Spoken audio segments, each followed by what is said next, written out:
Bonsoir tout le monde, ou bonjour si vous regardez ce webinaire en relecture sur notre chaîne de la Fondation C'est Génial. Je suis Guillaume, médiateur scientifique et numérique à la Fondation pour l'action Yes We Code notamment. Le thème de ce soir, c'est les LED. Il y en a plusieurs dans le kit de cette année, et le capteur de couleur. L'an dernier, dans les webinaires, les LED ont été abordés assez tôt. Et cette année, ben, on le fait plutôt en toute fin. Mais le capteur de couleur, lui, c'est une nouveauté. Alors, je vais d'abord commencer par les LED. Il y en a trois modèles différents cette année dans le kit. D'une part, il y a l'extension, le Shield Beatmaker, et qui contient 4 LED. Elles sont sur le port P13. Il y a toujours un grand classique qui figure historiquement dans le kit, c'est ce ruban de LED, de 30 LED, qui est étanche. L'étui, le fourreau en plastique transparent, s'il n'a pas été altéré, est étanche. Et puis, nouveauté de cette année, dans le kit, il y a une barre fixe de 15 LED. Hop là, elle est ici. Ce qui permet de... Voilà, là c'est sur un support rigide. Tous ces éléments font partie de la famille qu'on appelle NeoPixel. Alors, plusieurs informations. En fonction de la quantité de LED que vous allez utiliser, la consommation électrique ne sera pas la même. Et notamment, si vous utilisez le ruban de 30 LED dans sa totalité, et on va le voir, il y a plusieurs petites LED, des rouges, des vertes et des bleues, et que vous les sollicitez toutes pour une luminosité maximale, il va falloir fournir plus que 3 volts. Et quand on me dit que ça ne fonctionne pas, bah, dans ces cas-là, généralement, je fais un gros plan. Alors, je ne suis pas sûr que vous alliez bien le voir. Je vais essayer de changer de caméra juste au-dessus de mon pouce ici, si ça se voit bien. Pas sûr, hein, pas sûr, pas sûr. Mais il y a une tension qui est indiquée de plus 5 volts. Donc, elle est indiquée sur le ruban de 30 LED. Alors, je m'étais permis, moi, pour un précédent webinaire, d'altérer la coque en plastique transparent pour, euh, pour faire un zoom sur chacune des LED. Le zoom, on va le faire, je peux vous le montrer également. On va commencer par ça. Je déplace ma caméra, hop, pour vous montrer le montage que j'ai réalisé ici, donc avec ce qui est noir ici, c'est une caméra avec un niveau de zoom, donc vous voyez qu'on peut tourner la bague pour grossir suffisamment, et vous voyez qu'il y a également sur le shield de BitMaker un cure-dent. La pointe, je l'ai mise en bleu pour que ça puisse se voir un petit peu mieux, et on va voir justement comment ça fonctionne. Là, j'ai changé de caméra, je suis sur la caméra que je vous montrais il y a quelques instants, cette caméra qui permet de zoomer. Et donc, sur le shield de BitMaker, c'est clairement indiqué, pixel 0, 1, 2 et 3. Sur les autres, ce n'est pas indiqué, mais je vous le confirme, ce sera toujours la même démarche. La numérotation des LED commence à 0, et donc sur le ruban de 30 LED, ça va de 0 à 29, sur la barre fixe de 0 à 14, et sur le shield de BitMaker ici, ça va aller de 0 jusqu'à 3. Dans le cas présent, la caméra, j'ai fait un zoom ici sur 7 LED. Donc là, il n'y en a qu'une seule et j'approche ici à côté une tête d'épingle.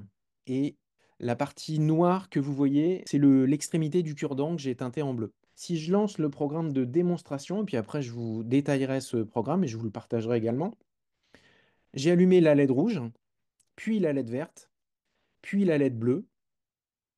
Ensuite, j'en ai allumé deux pour faire du jaune, du violet, du bleu turquoise, du blanc, et ensuite une séquence aléatoire où les LED vont clignoter avec différentes valeurs. Ce petit programme permet de prendre conscience qu'en fait, caché derrière ce bloc d'une LED, il y a en réalité, je vais le faire avec la lumière éteinte, comme ça on verra un peu mieux, il y a en fait 3 diodes. Donc je relance le programme, rouge au milieu, une diode verte et une diode bleue.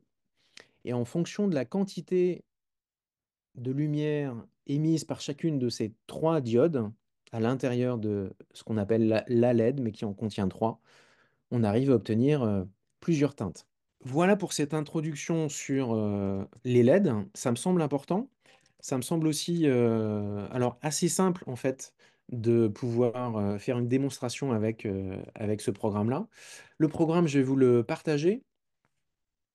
Je vous le glisse dans le chat de la réunion. Il sera bien évidemment disponible, comme on dit, juste en dessous dans les commentaires de la vidéo.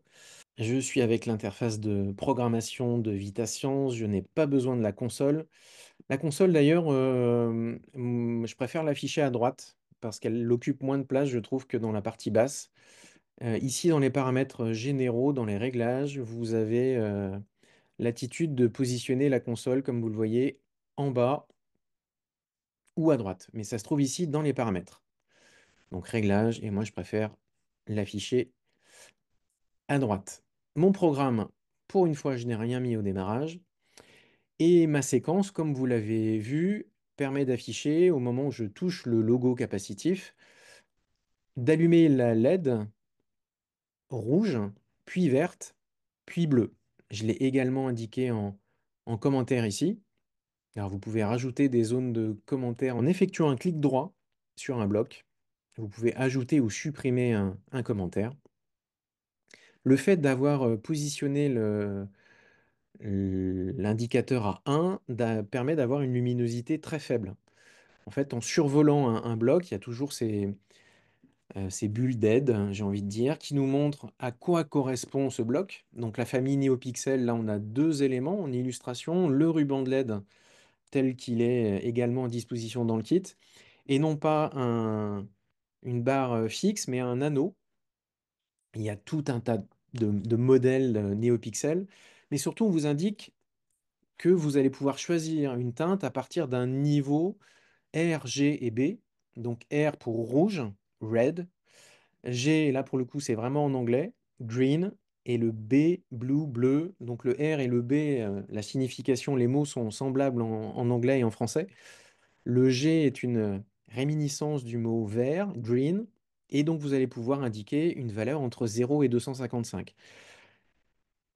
Plus le chiffre est élevé, plus la luminosité sera forte dans la teinte que vous avez choisie. Donc pour faire du blanc, il faut un niveau équivalent de rouge, de vert et de bleu, quelle que soit la luminosité. Et avec la caméra qui zoome, moi je me suis mis au minimum. J'ai mis le niveau de 1. Et en fait, déjà à l'image, vous avez vu que le rouge était déjà énorme.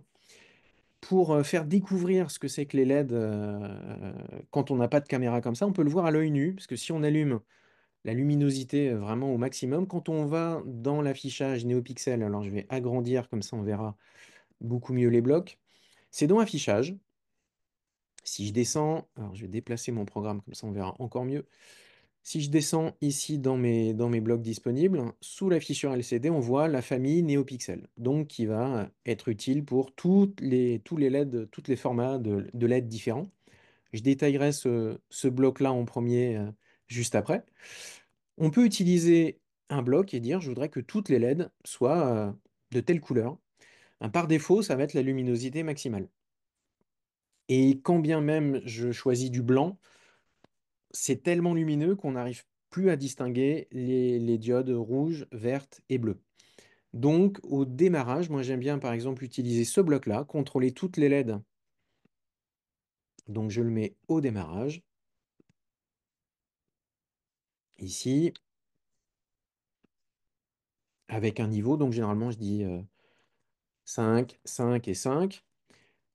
Ici, très important, d'indiquer sur quelle broche, si c'est le ruban ou la barre fixe de 15 LED, à quel endroit vous les avez branchés. Donc c'est sur un des ports euh, analogiques, de P0 jusqu'à P20. Là, sur le Shield BitMaker, on a du P0, P1, P2, P8 et P15. Et les quatre diodes intégrées au Shield sont sur le port P13.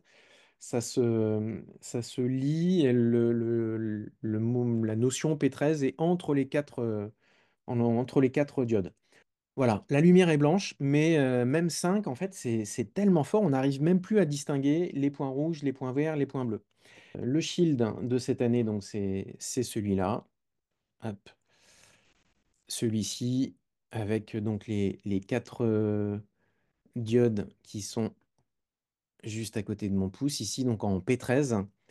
Les années précédentes, le kit était équipé de ce shield-là, qui lui ne dispose pas de diode intégrée. Donc c'est pour ça qu'on a préféré opter pour ce modèle, ici avec les quatre diodes qui s'allument. Donc ce bloc-là permet, quel que soit le modèle de LED NeoPixel que vous utilisez, de les allumer très légèrement, juste une fois au démarrage, comme ça on arrive à distinguer les trois diodes. Si je combine du rouge et du vert, j'obtiens du jaune. Si je mélange du rouge et du bleu, ça c'est plus intuitif, on obtient du violet. Et si on mélange du vert et du bleu, on obtient une couleur qui se rapproche du bleu turquoise. Le blanc, on l'obtient ici, donc je vous l'ai mis à chaque fois en commentaire. On obtient en mettant une quantité équivalente de chacune des trois photodiodes. Moi, j'ai rajouté un petit temps de pause pour avoir le temps de regarder tout ça. Le temps de pause, je vous le rappelle, attendre, on en a très très souvent besoin, soit des secondes comme dans le cas présent. On le verra dans un autre exemple, on peut utiliser des millisecondes. Et puis, j'ai utilisé une séquence où la diode varie et change fréquemment de teinte. Cette fois-ci, donc j'ai voulu répéter 20 fois une séquence. Avec cette fois-ci, vous voyez 200 millisecondes, donc la variation est beaucoup plus fréquente. Et pour chaque teinte de rouge, vert et bleu, j'ai demandé à choisir un nombre au hasard entre 0 et 5. Un entier. Il faut absolument que ce soit un entier. Vous ne pouvez pas mettre des chiffres à virgule. On ne peut pas jouer sur la teinte et mettre 1,5 pour mettre un tout petit peu plus. Non, il faut forcément que ce soit un entier. Sinon, vous aurez un message d'erreur. Et ce bloc ici, entier aléatoire, en bleu clair, il est dans les fonctions mathématiques. Alors, je déplace mon code comme ça on voit un peu plus clair dans ce qui est disponible hein, comme bloc entier aléatoire, il est là. Évidemment, les bornes, ici, par défaut, c'est 1 et 100, mais vous pouvez mettre n'importe quel nombre. Tout dépend de l'usage. Ici, je veux une couleur et une teinte qui varient, mais qui ne soit pas trop lumineuse. Donc, je peux mettre un nombre entre 0 et 5. J'aurais très bien pu choisir quelque chose de beaucoup plus lumineux et choisir un nombre au hasard entre 100 et 150. Peu importe. Mais donc là, une teinte qui va varier sur mes trois diodes, rouge, vert, bleu. Et puis à la fin, ça aussi, c'est quelque chose qu'il est important de rappeler. J'ai éteint mes diodes, puisque la carte microbit, comme tout bon programme informatique, ne fait que ce qu'on lui demande. Si je n'éteins pas mes diodes, elles ne vont pas s'éteindre toutes seules. Si je continue de balayer les blocs qui sont à notre disposition dans la famille NeoPixel, j'étais parti du bas. On a deux blocs ici qui vont permettre de contrôler toutes les LED. Donc l'ensemble des LED que l'on utilise sur la broche vont toutes prendre la même teinte. Donc soit on a ce bloc qui va nous permettre de choisir une couleur à partir d'un nuancier ici, parce que je partage toujours mon écran, donc vous voyez le nuancier avec des teintes claires, des teintes plus foncées. On aura toujours une luminosité assez forte. Et si vous voulez éteindre, il faudra sélectionner le noir. Donc, on voit ici un 00000 en code hexadécimal, mais c'est bien cette teinte qui permet d'éteindre. Si vous choisissez une de celles qui sont à droite ici dans le nuancier, on peut avoir l'impression que c'est du noir. Ici, j'ai choisi un rouge très foncé, mais c'est ce que je vais faire, tiens d'ailleurs, plutôt que de mettre un arc-en-ciel. Alors, autre technique, j'en profite, je vous donne un peu tous mes trucs et astuces au fur et à mesure. Là, j'ai envie de déplacer un seul bloc. Ben, je vais maintenir la touche CTRL enfoncé.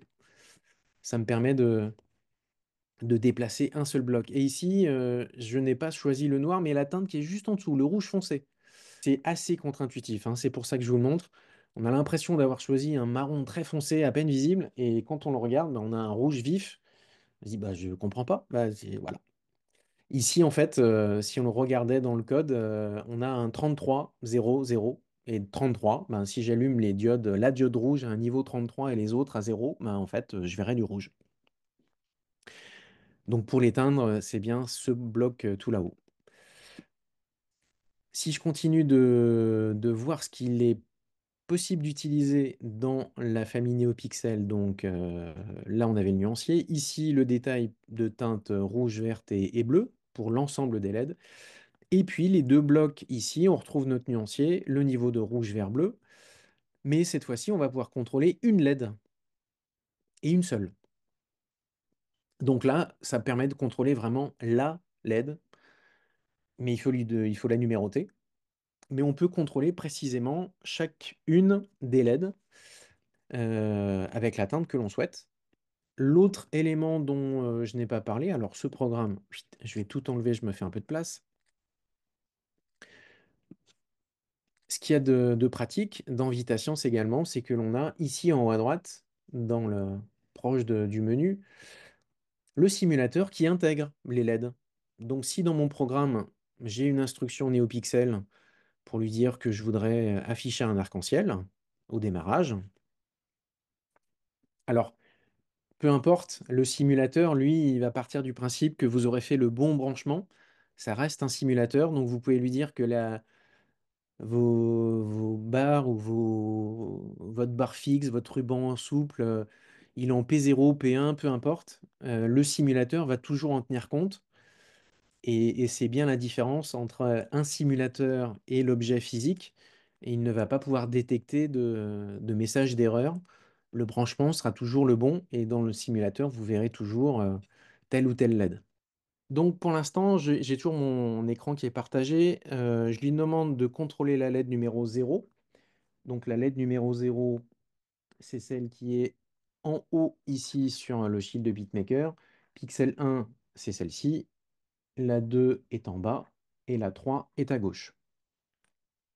Donc je pourrais, avec un copier-coller, puisque je vais vouloir contrôler et mettre quatre couleurs différentes, donc je vais faire des copier-coller. Je vais avoir besoin de quatre blocs, 0, 1, ici. Avec la touche tabulation, je peux descendre et je passe à 3. Donc j'ai bien mes quatre diodes qui vont être contrôlées. Puis je vais choisir, par exemple, du jaune, et puis du bleu, et puis du violet. Clairement, on voit du rouge en haut, ça c'est sûr. Je pense que vous arrivez à distinguer du jaune ici sur le côté droit, du bleu en bas. Le violet ici à gauche se distingue un peu moins. Donc justement, la question de la luminosité, vous allez, je pense, mieux vous rendre compte. Ici, j'ai sur le bouton A du rouge, du jaune, du bleu et du violet, comme on l'a vu, donc sur chacune des quatre diodes, donc une teinte différente pour chacune des quatre. Comme j'ai choisi la couleur, ce sera l'intensité maximale. Et avec un appui sur le bouton B, j'ai choisi les mêmes couleurs. Donc sur la diode numéro 0, du rouge, les autres sont à 0. Ici en 1, j'avais mis du jaune. Donc en 1, j'ai mis du jaune avec un niveau équivalent en rouge et en vert. Ça fera bien du jaune, mais avec une intensité plus faible. Idem pour le bleu sur la diode 2 et pour avoir du violet, même quantité de rouge et de bleu. Et toujours après 2 secondes où je choisis de tout éteindre. Donc là, vous allez voir la différence entre si j'appuie sur le bouton A, la luminosité est très forte, et si j'appuie sur le bouton B, on a les mêmes couleurs, mais là, je peux me rapprocher où on ne sera pas ébloui par la teinte quand j'appuie sur le bouton B. Et quand j'appuie à l'inverse sur le bouton A, on voit que la luminosité est beaucoup plus forte. Donc voilà l'intérêt de faire varier tout ça. Ce qui serait possible de faire, c'est d'utiliser le potentiomètre, par exemple. Le potentiomètre qui renvoie une valeur entre 0 et 1023. Donc si je le branche, là je le connecte en P0, je vais pouvoir l'utiliser. Alors on pourrait l'utiliser pour faire changer les couleurs. On peut aussi l'utiliser pour faire changer la teinte lumineuse. Mon intention ici, ce serait de pouvoir faire varier l'intensité lumineuse. Donc je vais prendre toutes les LED, ça sera plus simple. Elles sont en P13. Je vais utiliser les quatre. Le principe serait le même, hein. C'est pour ça que je me limite à- Ah non, je vais pas le faire sur. Je vais le faire sur un autre. Je vais le faire sur la broche P1. Je vais pas utiliser les quatre diodes. Je vais utiliser le ruban de LED en entier parce que j'aimerais illustrer un autre élément. J'ai parlé du voltage et des 5 volts et je pense que je vais pouvoir l'illustrer avec cet exemple-là. Donc ici, mon potentiomètre, ici mon schéma, mon potentiomètre, il est en P0 et mon ruban de 30 LED, il est en P1 sur mon shield. Alors, peu importe que ce soit le shield de cette année ou celui des années précédentes, ça fonctionnerait de la même manière. Je voudrais que tout s'allume en blanc, donc je vais même mettre la même quantité de lumière rouge, vert, bleu, mais je vais faire varier l'intensité lumineuse avec le potentiomètre. Donc pour cela, je vais pouvoir aller dans les blocs mathématiques, transformer la valeur de mon potentiomètre. Alors pour simplifier le code, ici dans mon affichage, dans mon bloc NeoPixel, je vais utiliser une variable que je vais appeler allez, lum, peu importe. Moi, souvent, je préfère définir une valeur par défaut au démarrage. Et puis, je vais lui attribuer une valeur qui va dépendre de ma valeur lue par le potentiomètre. Donc, la lecture du potentiomètre, ça se fait dans les entrées-sorties. Je vais descendre et je vais aller lire, c'est tout en bas, je vais aller lire la broche numérique. J'ai indiqué qu'il est en P0, mon potentiomètre, c'est une valeur entre 0 et 1023. Et moi, bah, ça tombe bien, oui, je voudrais que ce soit transformé en une valeur de 0 à 255. J'utilise très souvent ce bloc-là sur lequel j'ai cliqué, qui se surligne en jaune, qui me permet de transformer ici, lire la valeur, la broche analogique, donc le potentiomètre, qui renvoie bien une valeur entre 0 et 1023. On est d'accord. Donc, ça part bien d'une plage de valeur de 0 à 1023 vers une nouvelle plage de 0 à 255. Je le stocke dans une variable, lum, et cette variable, comme j'ai besoin que ce soit, moi je vais faire le test avec du blanc, mais on pourrait utiliser trois variables et trois teintes pour trois quantités différentes pour le rouge, le vert, le bleu. Moi je vais mettre la même. Et quand je dis simplifier le code, c'est qu'ici, le fait de stocker ma valeur dans une variable m'évite d'avoir à utiliser, on pourrait l'écrire comme ça, hein, mais là pour le coup, je vais avoir un bloc très très très très très long. Alors la notion de variable, puisque c'est au programme maintenant, je crois, de plus en plus tôt, ça permet aussi de l'illustrer. Donc on va voir ce qui se passe. Je téléverse. Alors je vais quand même mettre un smiley au démarrage, hein. J'ai souvent ce réflexe-là. Ça me permet de vérifier que le programme se charge bien. Donc si on voit un smiley qui s'affiche sur la carte, c'est que le téléversement se passe correctement. Et là, visiblement, il y a un message d'erreur. Alors, qu'est-ce qui se passe-t-il? Transformer la valeur lire analogique. Est-ce que ce serait parce que c'est pas un entier? J'en ai parlé tout à l'heure. J'essaye de regarder type error. Donc, type error, c'est effectivement une erreur de type.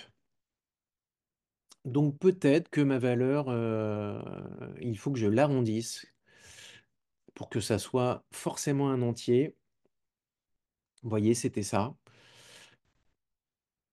Type error, donc ici ma valeur visiblement n'est pas un entier et donc le fait de l'arrondir, ça renvoie nécessairement un entier. Donc ici, on a bien notre ruban de LED. Alors je vais essayer de l'enrouler, comme ça on verra tout. Enfin on verra tout, on en verra un peu plus.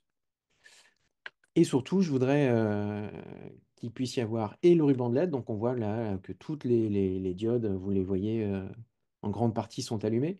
Et surtout, si... Alors, je vais le tenir, hop, qu'on voit plusieurs choses à l'écran. Je recule un peu ma carte microbit avec le ruban de LED. J'ai le potentiomètre que je vais mettre dans un petit coin ici. Et là, je l'ai tourné au minimum. Donc ma diode, tout mon ruban s'éteint. Là, je suis en train de tourner et mon ruban s'allume. Donc là, au fur et à mesure que je tourne, tout s'allume. Et si je l'allume, si je tourne au maximum, on est passé d'une teinte blanche à une teinte légèrement jaune. Et surtout, si vous voyez, là, mon sourire, mon icône, smiley, a disparu. Et là, si je rechange la valeur de mon potentiomètre, il ne se passe plus rien. Promis, je suis en train de le tourner et il ne se passe plus rien. Là, en fait, ma carte, mon programme, il est complètement à l'arrêt. Je viens de créer un bug, on pourrait dire en cybersécurité, une attaque par déni de service. Plus rien ne fonctionne. Il va falloir que je fasse un reset. Ici, je relance la carte. Et même ça ne fonctionne pas. Ce que je voulais, c'est pour ça que je voulais utiliser le ruban de 30 LED. Au tout début du webinaire, je vous ai fait un gros plan sur ce ruban, sur la tension d'usage qui est de 5 volts. Ici, mon branchement, il est fait uniquement avec l'alimentation de la carte microbit qui, elle, a besoin de 3 volts. Je n'ai pas utilisé l'alimentation du shield de BitMaker ici. Ce que je vais faire maintenant, avec un second câble, je vais pouvoir utiliser une alimentation supplémentaire. Vous voyez que la teinte de la diode et surtout que ma carte fonctionne de nouveau, la tension n'était pas suffisante. Donc c'est pour ça que j'ai voulu utiliser le ruban en entier. Là, mon programme fonctionne de nouveau correctement. Donc là, j'ai bien mon ruban de LED qui s'est éteint parce que j'ai mis mon potentiomètre à 0. Et là, je peux bien aller sur l'intensité maximale, de nouveau réduire. Et là, je n'ai plus de bug, même si je me mets à fond. Je regarde dans le chat une question, je ne trouve pas le bloc lire la broche. Lire la broche, c'est dans les entrées-sorties. Donc si je descends avec vous, donc dans les entrées-sorties en bleu, tout en bas. Tout en bas, tout en bas, tout en bas. Là, je suis vraiment arrivé au bout et dans les blocs qui correspondent aux broches. Ici, en quatrième position, vous avez lire la broche analogique. Si on le branche sur pile, même bug, oui, cette question de... merci Christophe pour cette précision. Si on utilisait la... Alors je vais baisser la luminosité.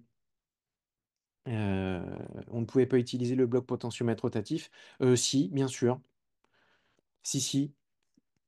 Il est... alors j'imagine qu'il est dans les entrées-sorties aussi. Hop, potentiomètre rotatif, valeur, tout à fait. Si, si, c'est une bonne remarque.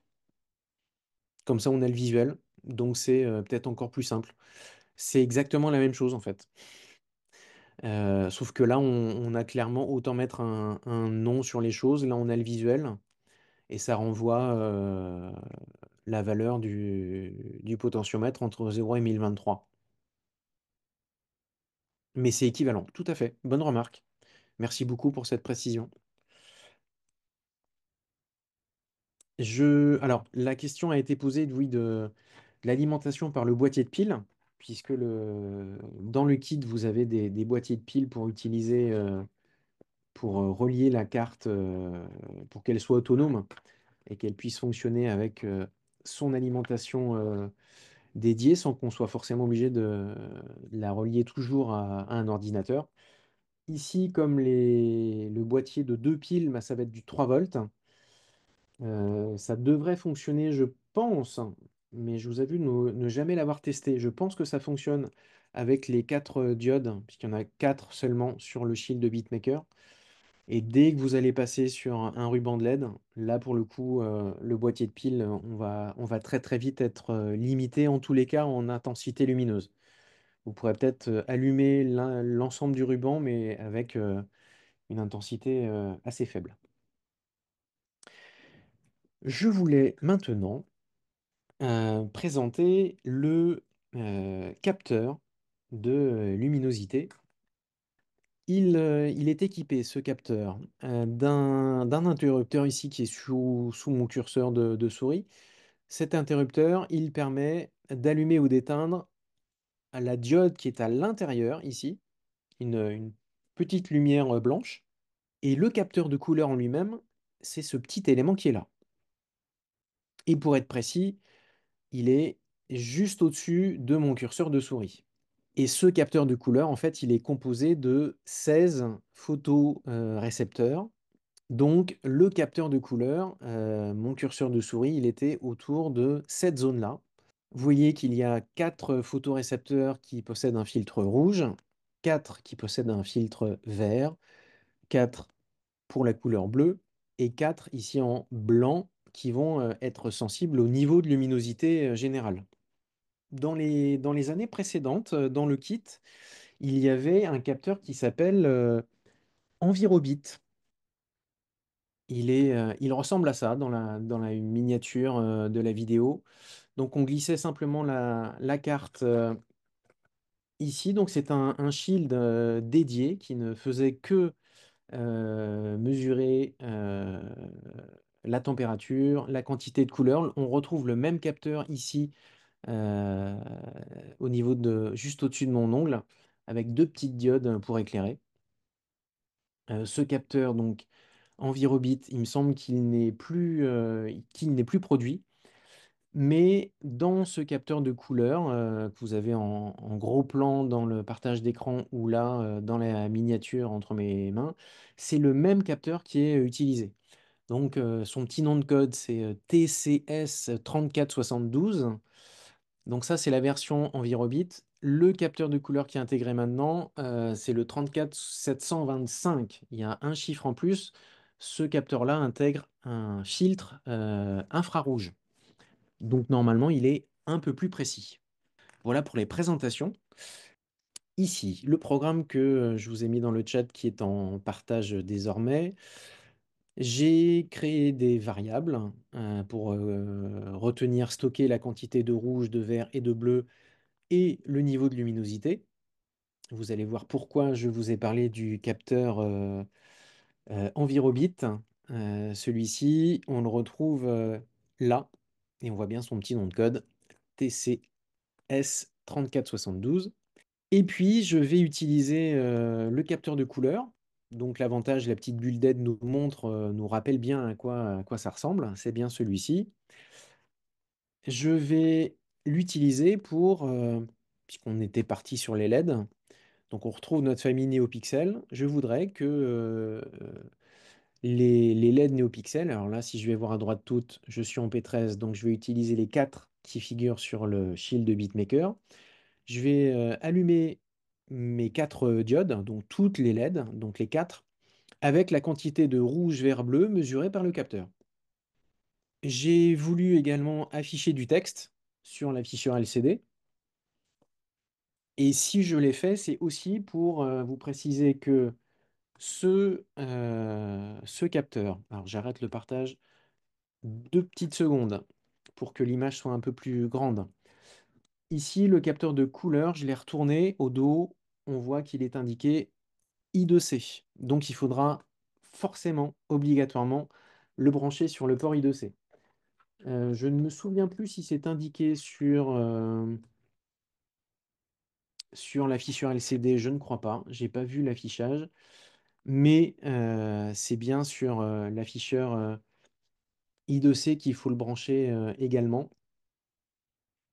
Donc, comme on a deux éléments à brancher simultanément sur le port I2C et qu'il n'y en a qu'un seul sur le Shield, c'est pour ça que l'on a rajouté un hub. Dans le kit de cette année, il y a ce hub qui vous permet de brancher alors sur n'importe laquelle des broches. Il faudra qu'il y en ait une qui soit connectée au port I2C et de l'autre côté, il y aura Donc j'avais débranché le capteur pour vous le montrer, le capteur de couleur et l'afficheur LCD. Donc tout ce petit monde est branché au même endroit. J'ai besoin de ma carte microbit. Je vais alimenter pour téléverser mon programme. Ici, vous voyez que sur mon capteur de couleur, j'ai activé l'interrupteur, donc ma diode à l'intérieur s'allume. Ce capteur de couleur, il renvoie la quantité donc de rouge vers bleu. On a vu qu'il y avait des photodiodes avec un filtre intégré. La quantité de lumière qu'il reçoit. Donc, il faut que de la lumière lui arrive. Voilà. S'il n'y a pas de lumière qui lui arrive, la quantité renvoyée sera zéro. Et dans mon partage d'écran que je vais relancer,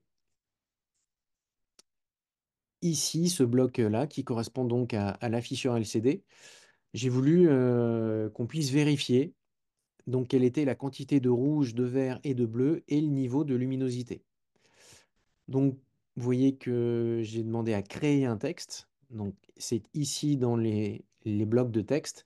Créer un texte permet de concaténer, de rajouter plusieurs choses les unes à la suite des autres. Donc là, on peut rajouter, si je prends ce bloc-là, je peux rajouter autant d'éléments que je veux. Donc là, moi, je voulais avoir un affichage qui contienne la quantité de rouge, espace un tiret, la quantité de vert, un tiret, un séparateur pour que ce soit plus facile à lire. Je termine après avec la luminosité. Et le dernier bloc ici contient uniquement des espaces, parce que ça permet d'effacer les caractères qui pourraient rester à droite, en fait. Je vais téléverser mon programme surtout. Je vais rapprocher la caméra quelques instants. On voit la quantité de rouge, un tiret, puis le vert, puis le bleu et la luminosité.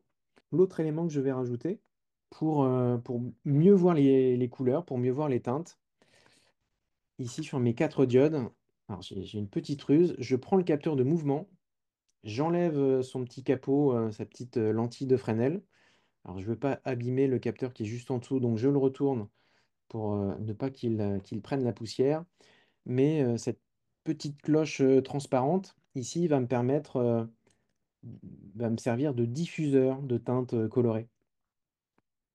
Donc comme ça, je verrai mieux le rendu de teinte ici. Donc je vais essayer de me rapprocher pour vous montrer les deux. Refaire un point sur les branchements des ports. J'ai une erreur au téléversement alors qu'il n'y a que 34 lignes. Oui, alors ça c'est une bonne indication. Merci pour la question. Quand vous avez une erreur avec un numéro de ligne qui est supérieur au nombre de lignes que contient votre programme, donc comme je partage l'écran dans le mode hybride, j'ai pas besoin de la console. Ça sert au moins à ça, d'afficher le code en Python, puisque c'est du code en Python qui est envoyé à la carte. On retrouve ici qu'on importe, donc on a bien besoin des modules ici qu'on utilise, le capteur de couleur. J'ai un certain nombre de lignes, et donc le message d'erreur nous indique d'où vient l'erreur. Donc en débogage, pour essayer de trouver d'où vient l'erreur, ça peut être pratique. Quand l'erreur indique ligne 50, c'est généralement l'appel. Là, dans mon partage d'écran, on voit, je vais aller tout en haut. Ici, j'ai surligné les 6 premières lignes. On importe des bibliothèques Python. Et l'erreur figure dans une des bibliothèques qui est importée. Donc, le numéro de la ligne correspond à une des bibliothèques qui est importée. Donc, soit le capteur de couleur, soit l'afficheur LCD, a priori. Et donc, le numéro de la ligne ne correspond pas à un numéro de ligne de votre programme, mais à un numéro de ligne d'une des bibliothèques en Python qui a été importée. Ça doit figurer dans l'erreur. Il doit y avoir un texte avec un fichier .py qui correspond à la bibliothèque Python à l'origine de l'erreur. Pour terminer la démo, parce que je vois le temps qui file, alors je vais éteindre la lumière ambiante, j'espère qu'on verra un tout petit peu mieux.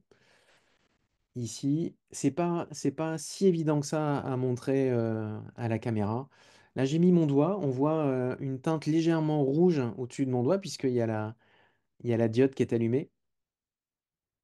Et cette teinte rouge, elle modifie la teinte affichée euh, par les quatre diodes. Comme tout à l'heure, je vous ai indiqué que les diodes, finalement, elles sont assez lumineuses. Dans le partage d'écran, je vais masquer le code en Python. Vous voyez que j'ai divisé la quantité de chaque teinte, rouge, vert, bleu, je l'ai divisé par la luminosité mesurée. Là, j'approche un objet jaune et je pense que vous avez un peu de mal à voir que ça s'affiche en jaune sur, sur les diodes ici. J'ai pris plusieurs objets. Alors, j'ai pris, c'est du bricolage, hein, j'ai pris des couvercles. Donc là, j'en ai pris un vert. Et je pense que la teinte verte ici est assez difficilement distinguable. J'ai pris une peau de clémentine. Alors moi, je vois une teinte légèrement rosée. Malgré tout, si la couleur ici affichée ne correspond pas forcément, ce qui est intéressant, c'est que quand je pose ma peau de clémentine, là j'ai carrément posé ici ma peau de clémentine, donc clairement une belle teinte orange au-dessus de mon capteur, on peut essayer de décortiquer ce que voit le capteur. Donc il voit en premier davantage de rouge quand même, ça on le voit. On a une teinte beaucoup plus de rouge que de vert et de bleu. Et là, ma luminosité est à 25. Si je place ici un capuchon vert au-dessus de mon capteur, en effet, entre les trois teintes mesurées, rouge, vert et bleu, c'est bien le vert qui l'emporte. Donc, ce qu'il est intéressant de faire dans ce cas-là, et c'est pour ça que j'ai voulu utiliser à la fois le capteur et l'affichage pour voir à quoi ça correspond, et vous verrez qu'il n'y a pas de correspondance immédiate entre la couleur perçue par l'œil humain et puis la couleur qui est affichée. Et pourtant, ce capteur-là, enfin les diodes, les LED NeoPixel, je leur demande de prendre les teintes mesurées de rouge, de vert et de bleu. Et ça ne correspond pas à la même chose. Mais on voit pour autant que la quantité de rouge, vert, bleu est bien en correspondance. Si je prends ici, alors j'ai découpé des petites pastilles, celle-ci est bleue. Je ne sais pas si ça se voit bien ici à l'écran. Si je positionne ma pastille bleue, ben, le capteur, lui, il voit une quantité équivalente de vert et de bleu. Alors c'était du papier imprimé. Et puis si je prends du jaune ici, j'ai pris du jaune, on voit bien que c'est un petit rond jaune. Si je le positionne au-dessus, le jaune, c'est du rouge et du vert, donc quasiment en quantité équivalente, 103 et 91, en effet. C'est bien, c'est bien la même chose. Et beaucoup moins de bleu, mais malgré tout, il n'y a pas de. Ce qui pour nous est du jaune, et donc on pourrait dire, ben, il y a pas du tout de bleu, mais on voit qu'il y en a quand même pas mal qui est perçu par le capteur.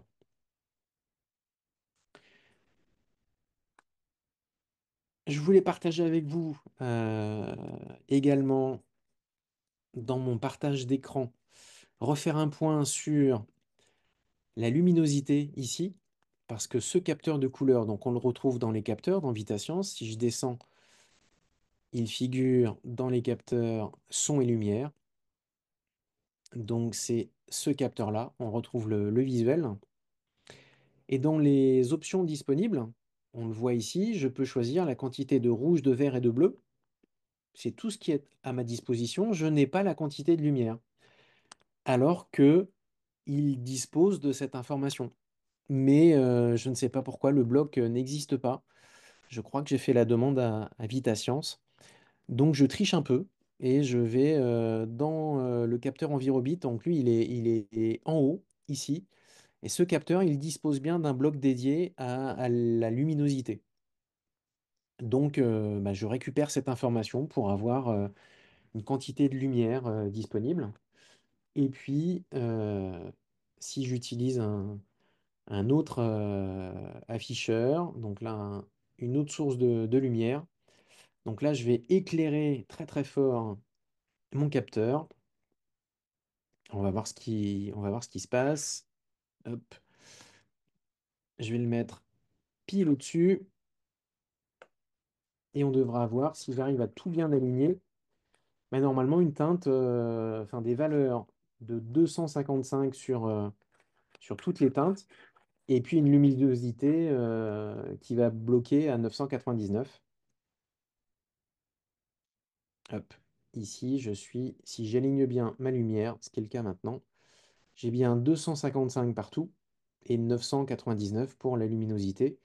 Comme je divise mes teintes par la luminosité, là, ma lumière s'éteint totalement.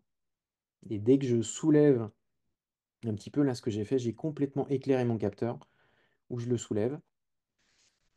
Ce qu'il est aussi possible de faire, c'est d'utiliser des applications. Alors moi, j'utilise une application de light painting pour faire varier les couleurs. Donc ici, il y a un dégradé de couleurs qui s'affiche à l'écran, qui va varier. Je le pose, vous voyez, vous allez voir, je pense, ce que ça donne par, euh, par effet miroir sur ma table. Si je le pose sur mon capteur, on va voir les teintes qui varient au fur et à mesure. Et la diode aussi qui change de teinte en même temps. Alors, une procédure d'étalonnage, là pour le coup, il faudrait la créer, cette procédure. C'est, pour moi, c'est pas un instrument de mesure tel que, comme on l'entend comme pour mesurer du pH ou pour un décibelmètre ou des choses comme ça. Là, on a bien des quantités qui sont exprimées avec une valeur qui varie entre 0 et 255. Donc, on n'a pas une quantité équivalente avec un instrument de mesure scientifique et une unité qui correspondrait. Je partage avec vous un dernier exemple de programme, puisque parfois on me demande, mais qu'est-ce que je pourrais faire comme projet? J'ai voulu, donc il faudrait rajouter le capteur de couleur ici, mais je vous donne l'intention qui était la mienne, de vouloir utiliser des codes couleurs pour déclencher des notes. Donc là, il y a trois notes, un La, un Fa et un Do, avec des valeurs donc, qui sont des fréquences en Hertz. Donc là, j'utilise des variables. Alors, il y a la durée des notes et la durée des pauses entre les notes. Donc voilà, donc là, on a des durées en millisecondes. Mais sinon, ici, on a trois notes avec trois hauteurs de fréquences correspondantes. Et mon intention aurait été ensuite d'utiliser le capteur de couleur pour là avoir trois teintes à distinguer, pour demander aux gens de positionner devant ce capteur des éléments colorés différents. Donc, il aurait fallu devant le capteur mettre soit du vert, soit du bleu, soit du orange. Une teinte correspondrait à une note. Ici, j'en ai trois. Je vous laisse me dire si vous reconnaissez la musique que je voulais essayer de reproduire.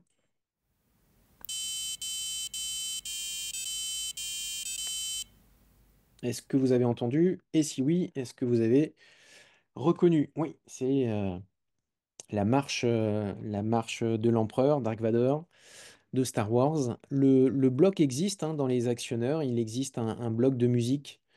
Alors je crois que c'est dans celui-ci, au lieu de Pirates des Caraïbes, on peut lui dire Star Wars. Mais là j'ai voulu, puisqu'il y a peu de notes en fait, une séquence, donc la, fa, do, la, pouvoir essayer de la reproduire avec le capteur de couleur. Je me suis dit que ça pourrait être intéressant, pourquoi pas, de demander à reproduire une séquence musicale à partir de couleurs, puisque là, il y a trois notes. Donc là, il faudra mettre les bonnes couleurs dans le bon ordre pour jouer la bonne musique. Donc on pourrait demander puisque là, il y a 3, 4, 5, 6, 7, 8, 9, il y a 9 notes. J'en ai choisi 9 aussi parce que ça permettrait d'afficher au fur et à mesure ici un chiffre sur la carte. Et donc on demanderait de positionner la couleur pour la note 1, 2, 3. Donc un exercice de mémoire, de couleur, de musique. Et en programmation, on est quand même sur un niveau qui est pas mal. Donc voilà pour les exemples que je voulais partager avec vous ce soir. Merci d'être resté jusqu'au bout. Je vais suspendre l'enregistrement. Donc merci d'avoir été présent encore une fois ce soir et à très bientôt.